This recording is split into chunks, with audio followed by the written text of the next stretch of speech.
মই আগৰ পৰাই ৰাইজৰ কাৰণে কিবা এটা কৰি দেখুৱাম বুলি ইচ্ছা আছিলে। ৰাইজৰ যেটো শিক্ষা, স্বাস্থ্য, উন্নয়ন আৰু দুৰ্নীতি মুক্ত কৰাৰ কাৰণে এটা মনত হেঁপাহ আছিলে। এটা মঞ্চ আহি এটা ৰাজনৈতিক দলত আহি ৰাইজৰ কাৰণে কিবা এটা কৰিম বুলি মই ৰাজনৈতিক দলত যোগদান কৰিছোঁ।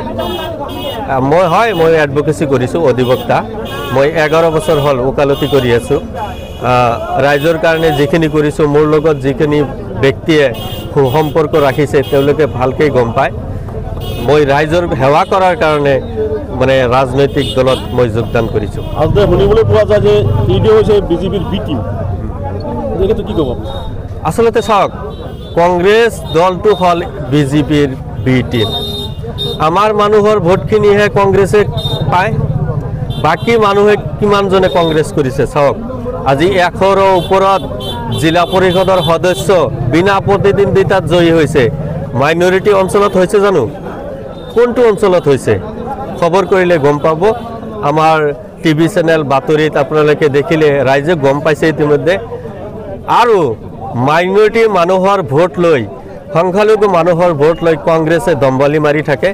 আজি যদি সংখ্যালঘু ৰাইজে কংগ্ৰেছ মুক্ত কৰে, কংগ্ৰেছৰ নাম নিচান নাথাকিব অসমত। আমি আশাবাদী।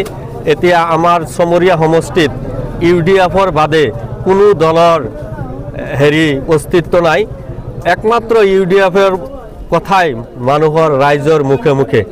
যিখিনি দুৰ্নীতি কৰিলে কংগ্ৰেছৰ নেতাকৰ্মীয়ে, প্ৰমুখ্যে আমাৰ বিধায়িকা বাইদেউ যিখিনি টিকেটৰ ক্ষেত্ৰত আমাৰ ৰাইজক, সংখ্যালঘু ৰাইজৰ পৰা যিখিনি দোকান খুলি কালেকশ্যন কৰিলে, আপোনালোকে জল পট আপোনালোকৰ হাতত তথ্য আছে। বহুতে মেডিকেল পৰ্যন্ত পাইছে, GMCত এডমিট হৈছে, লাখ লাখ টকা দিয়াৰ কাৰণে হাৰ্ট এটাক হৈ গৈছে। অকল এইটো কংগ্ৰেছৰ পুৰণা এইটো চৰিত্ৰ, অকল মাইনৰিটি মানুহৰ মানে শোষণ কৰা, বাকী একো নাই। কংগ্ৰেছৰতো কোনো নাম নিচানা নাই এইবাৰ পঞ্চায়ত নিৰ্বাচনত, কাৰণ দুৰ্নীতি কৰি টিকেট প্ৰদান কৰিছে। আৰু সেইবিলাক মানুহে ৰাইজৰ কি কাম কৰিব? অকল ৰাইজক শোষণ কৰাটোৱে তেওঁলোকৰ মূল উদ্দেশ্য হ'ব। মই AIUDF দলৰ পৰা মনোনয়ন পত্ৰ দাখিল কৰিছোঁ। মই এজন অধিবক্তা।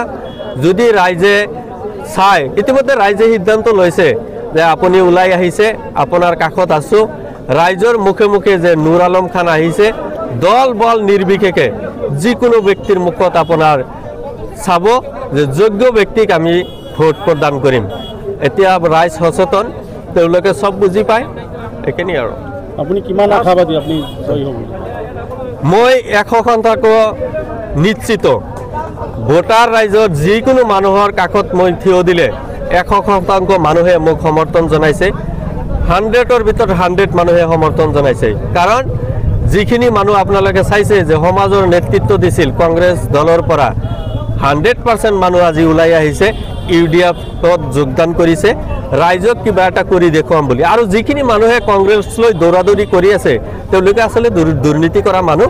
ৰাইজৰ সেৱা কৰাৰ তেওঁলোকৰ মন নাই। দোকান খুলিব, টিকেট বেচাকিনি কৰিব আৰু ৰাইজৰ পৰা শোষণ কৰিব। আমাৰ সেইটো লক্ষ্য নহয়।